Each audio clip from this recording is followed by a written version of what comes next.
Ho, ho, ho, her, her. No? There he goes. Okay. No, not doing I it. woke. No. No, I woke up a little bit. All right. It's true. I'm awake now. You did it. I'm Live. alive. From your AI's AI. Wait. How come not? No one ever discusses that. Isn't AI gonna have its own AI? Is that a thing? Should we be discussing this? Artificial intelligence. I think You're jumping too far ahead on the do they AI cancel each other out? spectrum. Yeah. It's a Woke Data Wednesday spectacular here at the Woke Data Lab in Spa. Joined as always by Emma Kosh lurking and Matt Rantopoulos Mascardi. Although you deleted your rant. Did you know? Yeah, because you told me not to rant.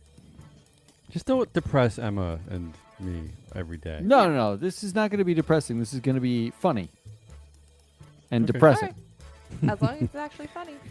I'm a 12 on a scale from A to Z, and today's melon-shaped bag of Wordle-scented nuggets. Killed I- Wordle I- last night. I feel a sneeze coming from Emma. Called July 13th, 2022. Woke Data Director Surveys, Anti-Woke News, a quiz, Anti-Woke News quiz? Yeah, a news quiz. Yeah. And Yeah. Emma's trendy dumpster dive. Let's get to it. Let's get to the most exciting thing ever. And yet, for all of you in our audience, and Matt assures me that there's some of you out there.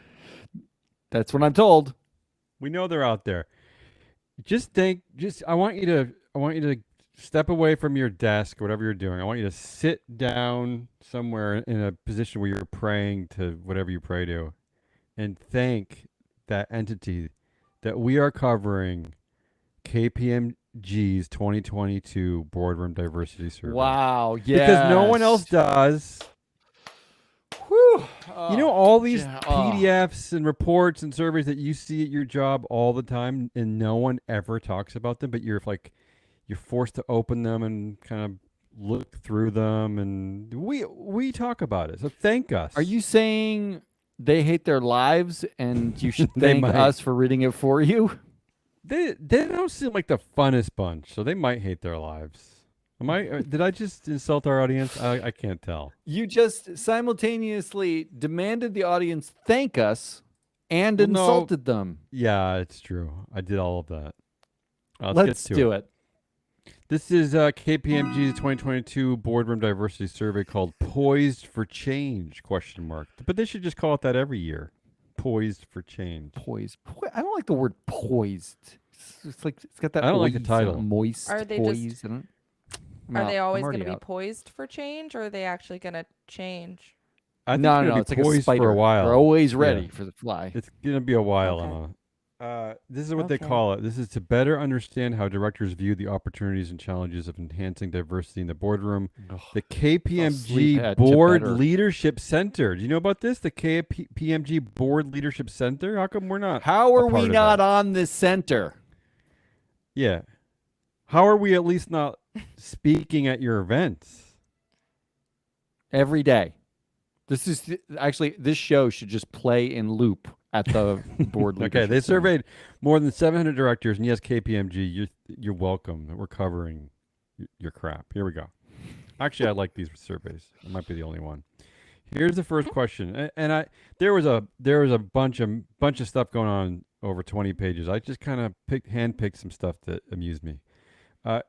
If you were to rebuild your board to best meet your company's needs for today and the future, how different would the board's composition be, including diversity of skills and backgrounds from its current makeup? Okay, so they're basically saying, do you hate your fellow board members? Yeah, look right? around. Yeah.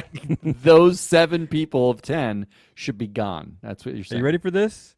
Yeah. The answer either being moderately or completely different. They either moderately or completely want to rebuild their board, right? Mhm. Mm.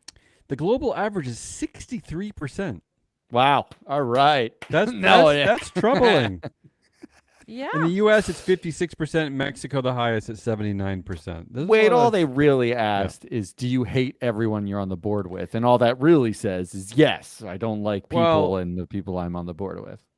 Look, most of the answers are it falls into the moderately different camp. Meaning, you're right, Matt. They just hate like maybe a couple people, but there are plenty of people who say completely different. So this I is like troubling. that. I like that. Completely different is correct. This is why maybe some company needs to come up with some data set that starts to rate board members. Maybe a Well, company can do that Who for could once. who could do board sabermetrics coming soon? Oh yeah, we can do that. We're doing that. Here we go. They're gonna hate us. These directors are gonna Emma, hate turn us, that and I into an love it. advertisement we can play on loop. Okay. Okay, you got it. How concerned are you that a lack of diverse views in your boardroom hampers insightful discussions or identification of blind spots and issues important to the company's future? This is really the crux of why we push diversity, right? It creates blind spots, kills good discussions. Moderately or completely concerned, 57% global average, 57% are moderately or completely concerned. That again sounds ridiculously high to me. Worth pointing out, though, the U.S. Yeah. is the lowest, where we have the Somehow. most ego, the biggest Somehow. diversity issues.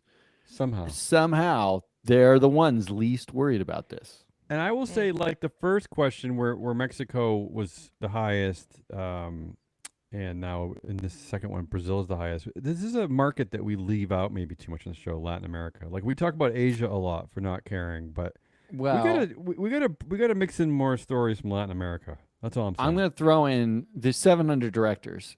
What could the sample size be that we are Don't getting ruin down to it. the Don't Mexico, ruin it. Brazil level? Don't Come on. ruin it. This is the only story I have today. Don't ruin it. Number 3. What additional type of diversity would be most beneficial to your board based on the company's long-term strategy? Ooh. There's a bunch of interesting things here, I think. Well, maybe not interesting to Matt, maybe to Emma. Here we go. 39% say race, ethnicity is either lacking but not immediately required or not relevant. So that's Ooh. I like pretty high not number. relevant. I think this one's even more troubling. 35% say expertise in technology, digital strategy, either lacking but not immediately required or not relevant. The average age of the respondent there was 93. That's it. But a That's the third interesting of part. all board members say that their board is lacking expertise in technology, and yet they're not going to do anything about it or forget it. Who cares? Yeah, because That it's that like, seems troubling you to me." crazy kids and your technology, just use a rotary phone and it's fixed. It's that kind of thing, right? Same can be said for expertise in risk management. 25% say it's lacking but not immediately required or not relevant. That does risk management, doesn't that seem important? It does seem mildly important, yeah. And just the Guessing. surprise of no one, here are 2 skills that nobody cares about. Socioeconomic, that's 80% say it doesn't exist and we don't care. Or how about this one? Human capital management. Basically half say we don't have it, we don't know what to do with it, but we don't care. That's another Damn. troubling one. Yeah, 44%, Emma. I'm worried about the sample of directors that were polled. Who are these people? Well, What let's are not they get into worried that. about? John Smith, 1882. Some other tidbits here. In the UK, only 3% think that CEO experience is an important skill. I like the UK for that. Nice. Right? I mean, why do you need a bunch of CEOs on your board? That's what they're saying. Why does every board have I to be a guess bunch you of don't dumb in the CEOs? UK. Yeah. Yeah. Yeah, I guess you don't. In Argentina, 0% think that the most important skill is someone with an ESG background or experience. 0% in Argentina. Well, they might be right about that. Yeah. How Mm. about this one? In China, 0% think that human resources experience is the most important skill. Isn't that just saying Okay. we don't want women Nobody on our cares. boards? Isn't that just what Totally. that is? It's just code. Next, if you identify as a member of an underrepresented group, what challenges do you face in having your voice heard? This is from the U.S. 33% of these people said at least one of the following was going on. Other board members tend to dominate discussion. Other board members tend to discount my opinions. Board's culture does not encourage all voices. Other board members tend to take credit for my insights. Or my favorite, the 5th one, other. Which could be anything, right? Emma, like, why aren't they hearing their voice? Maybe That the was- blender's too loud. Maybe they're speaking a language no one understands. I'm just saying. I don't know. Maybe when I walk in the room, all they can say is the N word. That's the only thing they Oh. say. Well, what, Matt? Isn't this a direct call for board sabermetrics? Literally, Yes. what we That's measure why. is The only influence. reason in the why I board picked this, room. actually. Honestly, it's the only reason I picked this story. It's a subtle way to advertise that we are the only company, data company, research company I know of that is willing to rate like- boards and board members. I'd like to take Damien's adjective "subtle" back. Yeah. Subtle was incorrect. It was. I Can don't you care. edit that out? We Can need you to edit that out? sell. Yeah. Yeah, we need to sell some stuff. Could you Right. also edit the part where he says that I know of? Because then it's Oh, yeah. like, well, what do you know? Yeah. Just Yeah, edit that well, out and make it I feel like I do the know. only. What? Oh, this is a good one. What are the greatest impediments to recruiting diverse board candidates? Here's a shocking one. By far, the winner in this one for lack of qualified candidates. We've heard that before, right? There just are no smart black people or women. Or the runaway winner here not. is the United Kingdom. 55% say that there's a lack of qualified diverse candidates. What's going on in the UK? No, most people in the UK have never been to London in the UK and seen that diverse true? people. So that's Most probably, people never been to London. It's No, possible. never. Like you The just global staying in average your here- countryside. The global average here is still concerning at 29%, but I don't. I'm concerned by this. That a full third think that there just aren't qualified diverse candidates. I don't know. That's very concerning to me. Mm-hmm. I mean, they sound like a-holes. Can I just say that? Yeah, you may. I mean, how many times have we shown you the stats on education experience of underrepresented groups? It's the same. Well, they might have actually been Might be including better, actually. the impediments to recruiting diverse board candidates as bald white men in that cohort. In which case, it is difficult because while there's a lot of them, you cannot call them bald C words anymore, and that makes it harder to recruit them. Mm-hmm. Rate the importance of the following criteria when recruiting new board members. This is in the U.S. In last place for the most important criteria, human resources experience. But Yeah. Of course. Mhm. but Of this course, this course. is where the women are, right? Yep. Mhm. Yeah. They are. First place for most important is C-suite experience, and that's where the women But ain't. not human resources. Yeah, but not C-suite. human This is resources. the other C-suite. And the least important criteria is a tie, ESG background experience. That's all women are. Yeah. And again, human resources experience. That's where the women are. So it's all a fun they're- code. they're kind of shooting there. They're kind of like playing a game here. Yeah, exactly. They're playing a coded game where it's like we like certain type of people, but not the traits associated with women. It's funny how that works out. But also, here's my thing about the human Yeah. resources one in particular. Isn't like 40, upwards of 40% of a CEO's job kind of human resources-y? I would think You know what I mean? It's like more a lot than of ever, right? More than Yeah. ever. During a that's why I'm pandemic, con- yeah. Yeah. Yeah, well, it's, making statements after like national tragedies happen and like figuring out what to do with employees who are upset about whatever whatever campaign your company donated to, managing like your executives and their personalities, dealing with hirings. But I just don't get it. I'm Yeah. confused. What about dealing with the Great Resignation? I mean, right? I mean, Exactly. yeah. Yeah. Yeah. I'm a little pissed that KPMG just didn't write Don't be like pissed. women like women don't we don't want women. Should have Well, just. that's why written we're that. here. That's why we're here. We're here to actually talk about this like human beings. Isn't that why we started this company? Well, To put a human touch on all this stuff? the women thing and also the very obvious signal that we don't care about the human element. We care about the Women and monetary humans. A good point. element. Very or good labor. point. Yeah, good Human point. slash women labor, I and guess. humans. Yeah. Women and humans. Okay. Finally, Yep. how would you describe the questions and observations offered by the board during discussions of issues that are of strategic importance to the company? Basically, they're saying, is the discussion in your board, does it suck or not? The worst by far is China and Hong Kong, 55% say that it's either perfunctory or inconsistent, which means that there's no effort going on, or it's just So no one sucks. is showing up prepared. Wait a minute. Wait a But- minute. Yeah, go ahead. Mike. China. The problem with that question is dual class isn't limited to Okay, China. let me get to it. You're clearly not reading along. I looked at the MSCI data. Thank you, MSCI, for providing us access to your data. I looked at the MSCI China A index, I believe, 567 companies. 71% of those companies are controlled, which means that which means that the board members at these companies just think it's pointless. It's just these board why am I discussions here?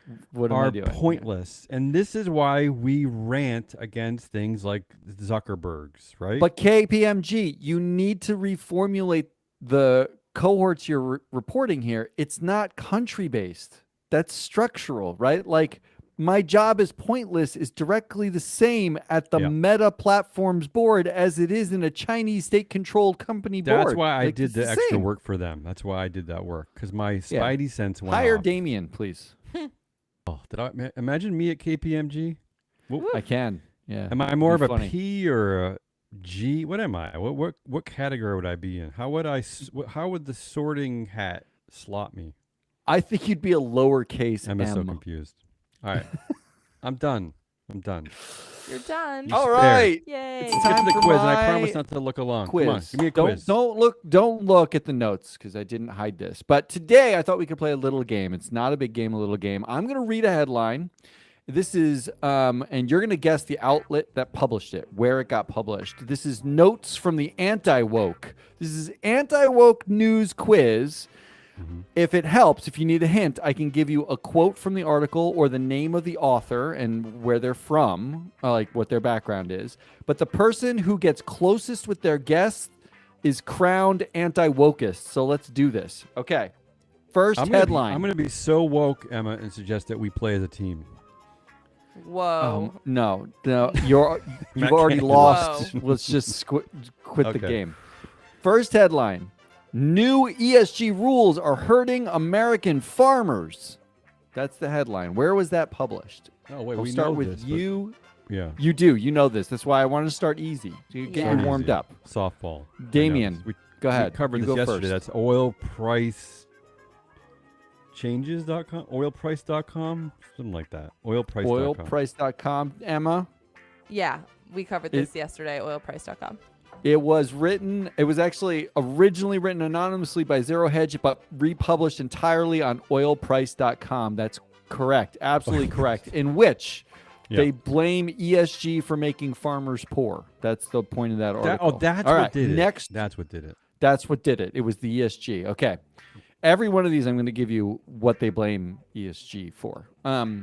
Here's the next headline. ESG investing is a leftist power grab by another name. Well, it's Okay. going to be some right-wing newspaper. So it'll either be You might think that, yeah. I'm going to go might. I'm playing a game here, Matt. I might think that. Yeah. Let me answer. How dare you? I'm not answering. National. I'm It's saying. either going to be like the National Review, Wall Street Journal. There's that one in Washington. Emma, you can do this game where you pick the Washington one, right? You don't just list Examiner seven of the things. Times, which is the right one. I'm Yeah, going to say the Washington picking Examiner. 4 outlets makes a lot of sense for this game. Yeah, that's how that works. He just takes all of them before I have a chance Just to say say them one. all. Washington Examiner. Emma, what's your Shit. guess?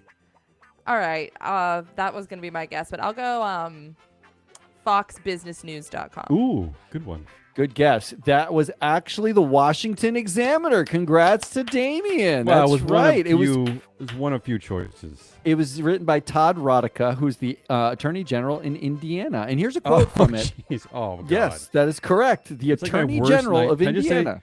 that is my worst nightmare. The Attorney General of Indiana. It might be my worst nightmare. I So first of feel- all, I the better, article- I better go put my rainbow flag in my safe right now because I can see him coming to get it. he's coming for it. Yeah, he blames This is not a joke. This is what the article says. He blames a global coordinated effort by all the asset managers, banks, and regulators, alongside every standard setter, like the Financial Stability Board and Climate Action 100 and all these NGOs and SASB, FASB, everybody, for an effort to subvert the will of the people and impose ESG martial law on us all. Martial Yes. law. That wow, Well, he's really here's what he screwing up says. his- Here's the yeah, quote from the metaphors. article. Yeah. Quote, Jesus. elected officials must remain vigilant to counter the threat to liberty from Wall Street banks and the Biden administration imposing ESG Biden. policies on Hoosiers. This is Yeah. a fight we can win, and we must. The country depends on it. Does it end with That's ESG. He's talking does about it end with- ESG. Does it end with "F.U. Martin Luther King Jr."? Does it go into that too? Because there was a lot of I there was just a- love. maybe too much coordination in that effort too. I'm really loving that. That is ESG. The country depends on us fighting the ESG. That's what it You can depends tell it's on. made up when you slip in the Biden administration. 'Cause, You just- yeah, suggesting just that it just started like them in. last few months. I don't understand that one. Joe Biden's granddaughter probably told him ESG acronyms 3 minutes ago. Like, there's Yeah, I no don't way know, he yeah, knew I what that don't- I was. don't know All what's right, going here's on, the yeah. here's the next headline. Headline is Kentucky GOP officials question S&P's use of ESG on state's credit score. I don't know what that means. You might need a hint Okay. for this one, Yeah. like who wrote it It's- or a quote from it or whatever. Yeah. Give us a hint. Okay. Yeah, who wrote it?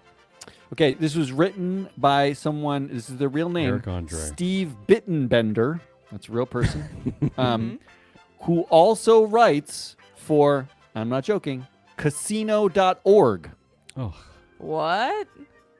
Now you don't got know me how to- more confused. Yeah, I That don't know how to didn't answer help this, at Matt. all. Is this like an op-ed in like All right, the he- Kentucky Whiskey-in? I don't know. I don't. I feel like it's some like C-SPAN equivalent. I don't know. Okay, I'm giving points to Emma. Give points to Emma Good. because it's called the Center Square, and it's a website that covers Center state Square. houses and state legislation like I'll- C-Spanish. I'll kind of take thing. that. That's yeah, it. Totally. But Emma, I think you nailed it. C-Spanish. It would never have been It's C-Span. Spanish. But because the- it's the- on C-SPAN. Because C-SPAN is Congress span, not State House span. But it's not a Yeah, public. yeah. It's not a state-run organization, It's is it? S-SPAN. government? Yeah, Span. whatever. Okay, Okay. so I in like this it. one, he's blaming ESG for politicizing credit ratings, or Kentucky is blaming ESG for doing that. And Kentucky is really angry about their ESG credit scores from S&P that were a score of 2 for E, 3 for S, and 2 for G on a scale 1 to 5, where 1 is positive and 5 is negative. They got rated fine. They're really angry about. They were rated approximately fine. They're really angry. Remember, about Matt, all of the ratings, all of the research prior to ESG is sound science. It is done. it is. Yeah, it's So, I science. think all But he's- not like climate change. No, I think No. all he's trying to Credit say ratings, is that science. this new stuff is wacko Scientology kind of stuff. But the old credit ratings, that's done. It's there's no bias. No, There's no. no. It's sound science. Just like the SAT scores, sound science. Speaking of science, let's talk a little economics. Here's the headline: ESG feeds inflation, hurts economic growth. Wait, say it again. This is- ESG feeds Feeds inflation. inflation, hurts Interesting. economic growth. Yeah, Well, it's Yeah, 'cause blaming that- ESG for inflation. because that organic tilapia milk is super expensive. That's the grossest thing I've ever heard in my life. Okay, I'm gonna go first this time. Yeah. I think mostly because I have a guess immediately because ESG feeds inflation, and then what was the second part? Hurts Hurts economic growth? economic growth. Yeah. Okay, yeah, that sounds like hidden opinion-y Wall Street Journal. Oh, that was gonna be my answer. Damien, what do you think? Can I go with that? That was my answer. You're both correct. It is the Wall Street Journal, and it is an opinion piece. You guys are really good at this, actually. Well, she's right though. penned by That pseudo like we understand the economy and you don't talk Yeah, is so Wall that's Street Wall Journal. Street Journal to the max. Well, the opinion is the best place for that because David Henderson is the writer. He's an economist at the Hoover Institute, which is a conservative limited government institute, co-written but with Mark Jaffe of the Reason Foundation. Didn't know that was a thing. The Reason Foundation. The Reason. So, Jaffe actually wrote a piece in the past saying pension funds should stop filing proxies because it's a waste of their time. It's a waste of money and time and energy. Waste of whose time? The funds? The pension funds. It's like they should focus on being fiduciaries and stop doing all this proxy stuff. Because it's probably, if the pension fund I'm guessing they employ like 400 people to run the fund. It's probably all 400 of them are working on these proposals all at once. Probably all year. Yeah, it's not like they have a staff 24/7 doing yeah, it. Yeah.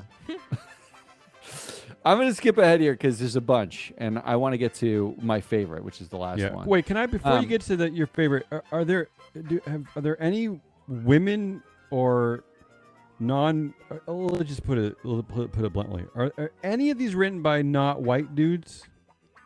Yes. In fact. Okay.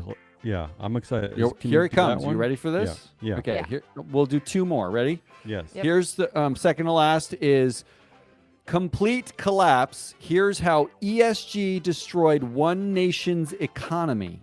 Whoa. Destroyed? Not joking. Wow. That's the headline. Can we get the hint? Here's how ESG destroyed one nation's economy. The nation is Sri Lanka. Wow. Oh my God. Yes, that's right. They're blaming the entire collapse of the Sri Lankan government on ESG. Is this like I'm gonna guess it's like a right wing or centrist European newspaper? Am I close? I would say that's close. Okay. Weird, but close. I have no idea what the name is, but the One Nation is really giving me One Nation Under God, which is bringing me to a Christian religious publication maybe, like the Christian Monitor. Like what is that one? Oh, I'm going to give Emma credit here. It is from the Daily Caller. The Daily Caller, which Never heard. This it's like a far right, but it's like it mixes in Judeo-Christian stuff with they all whatever all far the right the stuff far right does, is talking so don't about. give her credit for that. This was written by Michaela Burrow, who's a reporter for the Daily Caller, founder Tucker Carlson. Michaela Burrow's prior journalism bona fides include graduating from Christian Colorado University in 2020.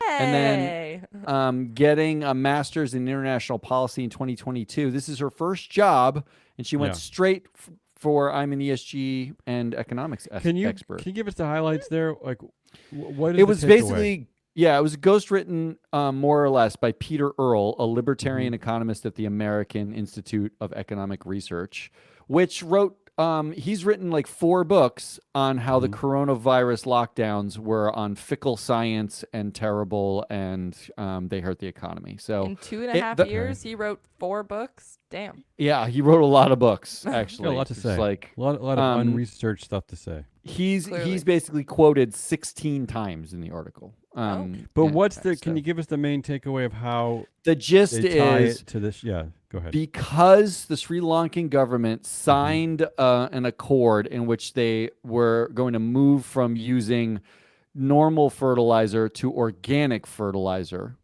The economy collapsed because they rely so heavily on producing normal fertilizer that it destroyed their economy. And in normal circles, is the economic collapse, is it focused on fertilizer use?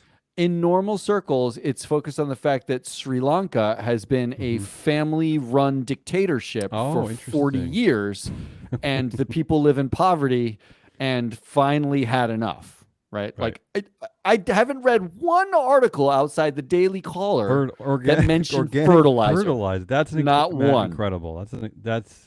It's a good lead. One of the best stories you've covered all year. And here is my favorite of the anti-woke news roundup. Here's the headline: ESG and others seek changes to established ways. You are never going to get where this was published, but that doesn't have to be anti-ESG. That sentiment, right? Oh, it is. Okay. Seek changes to established ways. Is this from like the papal, like the papal press? It does sound that way, actually. That's credit for like a logical guess there. But no, that's all. That's all. Better I got. Home and Garden. Whoa! Oh, I like that guess too. Yeah. That's good. The answer is The Pilot, which is a Moore County, North Carolina local paper. Okay. And this was written by Connie Lovell, who is a lifelong resident and knows fuck all about ESG at all. Never, not in ESG. She's a writer for an their opinion paper? piece. Oh, She's not in finance. She's not a writer for them. She's nothing. She wrote this. She actually goes in the article to blame your ability to not get a loan on diversity and inclusion and ESG. Oh, it's one of these people. Got it. Okay, I get it. Here's my quote. I'm going to read it in full, and that will be the game. Quote: consider students applying to college or for student loans. Community service is an expected line item on any application, but what is judged to be valuable, be a valuable endeavor? And who are the judges? Is teaching Sunday school as valuable as saving a whale? Achievement is only partly considered when applying for higher education. Environmental, social, and governance standards are also used to weigh the worth of the applicant. That's right. If you didn't know, ESG rates your children going to college now. So is ESG now becoming code for just being a good human being? It's literally, if I can say ESG on top of doing anything that you do that I don't like, they're going to do it. That's Connie Lovell from The Pilot. I will say this, Matt, which Connie might be right. I visited a few college campuses recently. Do you know that there are no longer white students at college campuses? It's done. What? No they men got rid either. of all of it's them? over. Yeah, they're gone. Black women? They're gone. It's worked. It's worked. Look, my takeaway from reading these, because this was just this week. I'm not joking. I did not go backwards. These are articles from this the anti-woke industry has certainly taken off since spring. The fact is, if you think ESG compadres that this is going away or not going to be in your face, that this is here, and you better fucking tool up and start fighting back about how stupid this is. Yeah. And these people are morons, because it's not going anywhere. It's getting worse. Connie Lovell felt okay writing about ESG. She's never seen an ESG data point in her entire life in Moore County, North Carolina, doing whatever it is she does. In fact, I tried to look her up, and I found her address, and it's a country club in Moore County, North Carolina, is listed like next to her name in some places. And to all the ESG professionals who rely on my daily advice, I got some for you.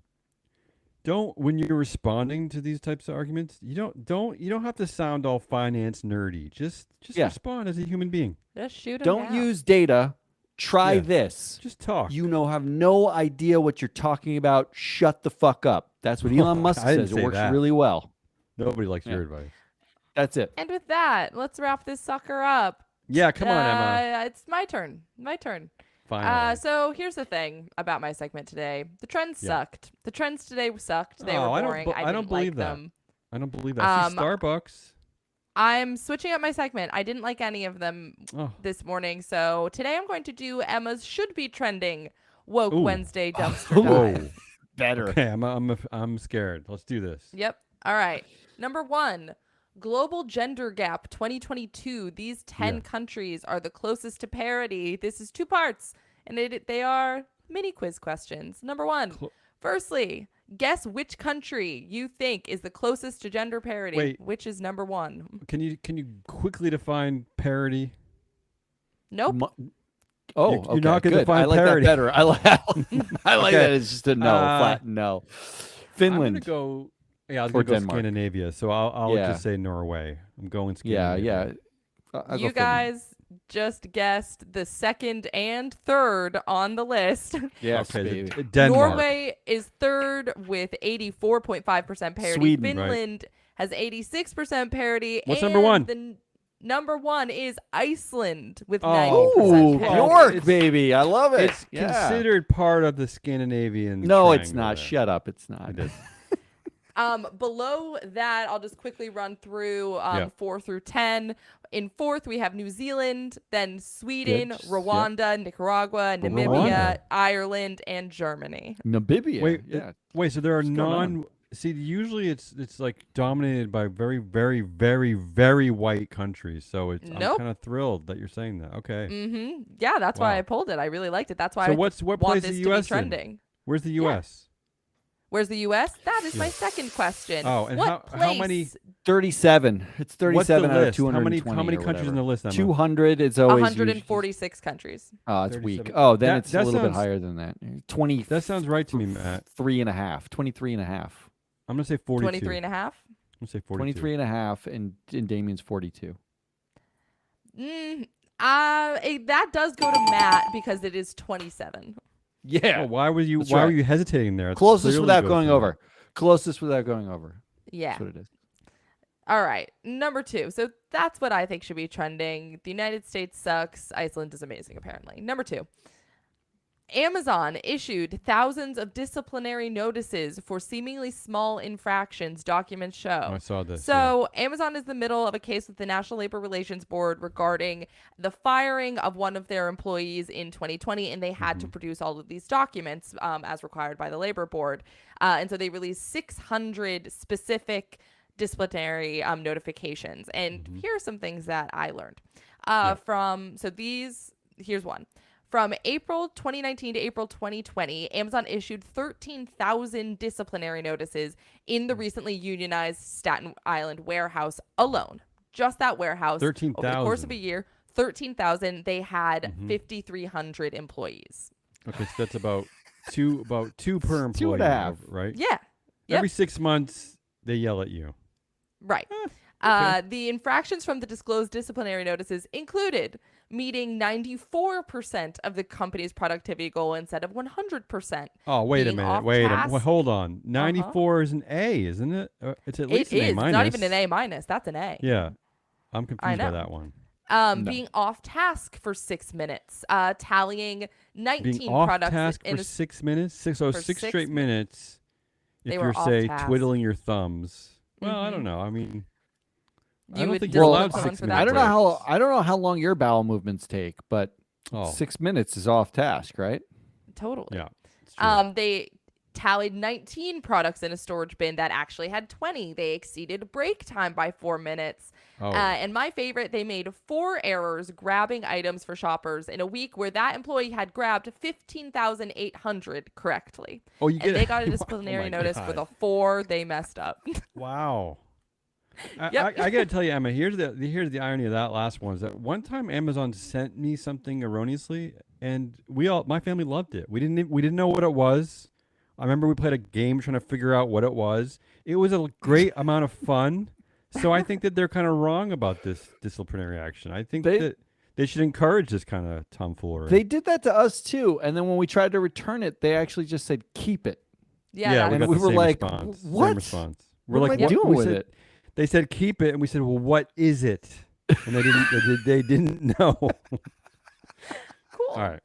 And like that. finally, number 3 in Emma's should be trending dumpster dive.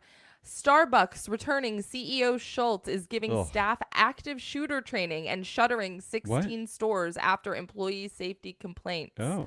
So, wow. first and foremost, he's personally does- giving active Yeah, shooting? he is, exactly. My Yeah. first comment about this headline is, does the phrasing of this headline not seem like Howard Schultz is personally It does. giving the active shooter training? Yeah. He's not. Starbucks is He's just handing funding out it. a blanket and he says, "Hold it over your head, and you won't see me actively Yeah, shooting you." I was gonna say that Harry Potter had that invisibility cloak. Why doesn't he turn that Holocaust blanket into an invisibility cloak and then? I think he Right? tried. Then the shooters it won't- didn't work won't very see. well. I'm gonna call Howard. We'll work it out. I like your technological solution. hmm Everything is Potter based. Yeah, go ahead. So, based on this headline, there are now two groups of people who are in charge of dealing with the American gun violence epidemic, and those are teachers and baristas, which is cool. But in the letter that Starbucks sent their U.S. employees about this whole situation, did they talk about gun violence? No, they do not mention it once in the letter. They say that in the letter, they say that they're going to give employees active shooter training, but they do not talk about gun violence at all. Instead, they said, this is a direct quote from the letter they sent their U.S. employees. You are seeing firsthand the challenges facing our communities: personal safety, racism, lack of access to health care, a growing mental health crisis, rising drug use, and more. So we're just going back to the classic things to blame: mental health and drug use, but no mention of gun violence anywhere. But all that being said, the best thing that this article did was summarized what Howard Schultz did during his last tenure as a Starbucks CEO. This is just like the best summary I've ever heard.